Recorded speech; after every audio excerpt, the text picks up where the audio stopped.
సభలో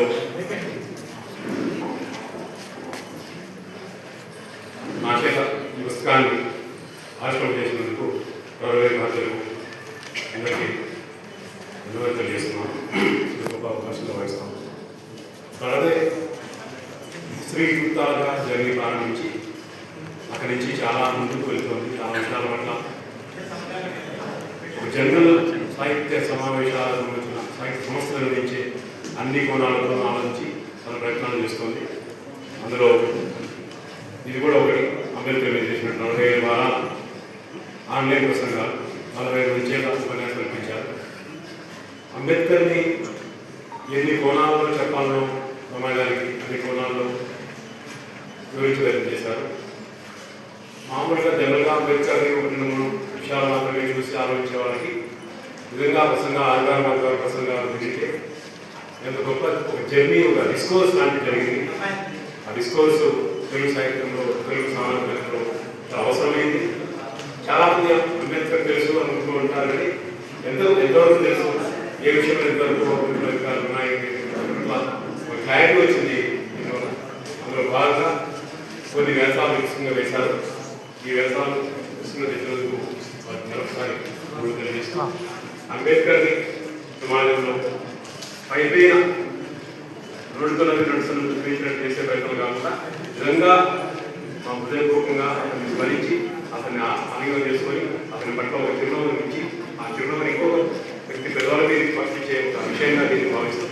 ఇలాంటి పెద్దలు ఇబ్బంది అలాగే అభివృద్ధిస్తారు.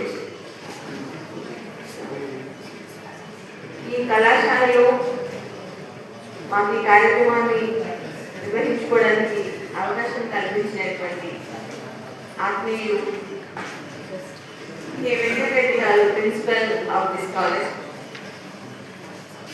వారిని ఆత్మీయ వచనాలు పలకాల్సిందిగా ఆహ్వానిస్తున్నారు.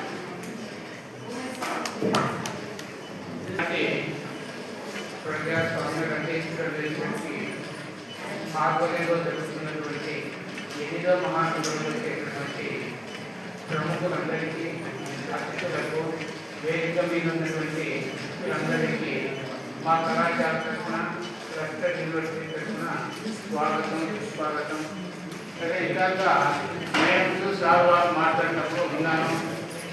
ఈ యొక్క భాష అనేటువంటిది మనకి తెలంగాణ భాష, అంటే మనకి దక్షిణ భారతదేశ భాష, అంటే హిమాలయ పర్వతాలకి దక్షిణంగా ఉండేటువంటి ప్రాంతానికి సంబంధించిన భాషలు.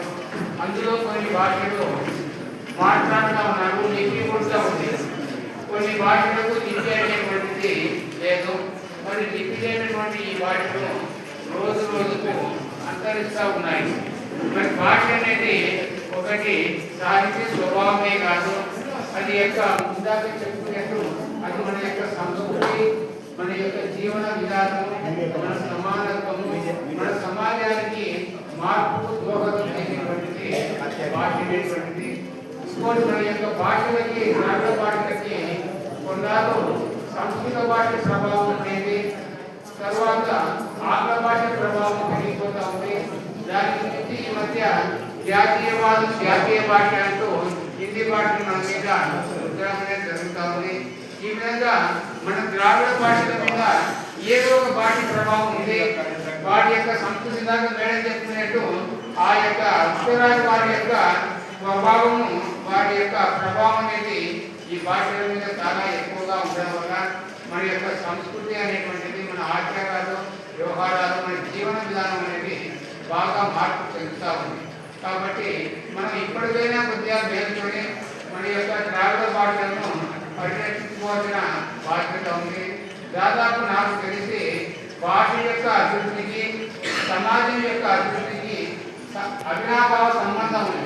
ఏ భాషలైతే అభివృద్ధి చెందినాయో ఆ సమాజాలు అభివృద్ధి చెందిన సమాజాలుగా మనం చూస్తున్నాము. కాబట్టి భాష అనేది అభివృద్ధిలో ఒక ముఖ్యమైనటువంటి అంశము. ఈ యొక్క భాషనే సమాజంలో మార్పు పుడుతుంది. సమాజము చాలా వేగంగా మార్పు చెందుతూ ఉంది. కాబట్టి ఈ యొక్క ఏ భాషలైతే అభివృద్ధి చెందుతున్నాయో ఆ సమాజాలు మాత్రమే వేగంగా అభివృద్ధి చెందగలవు.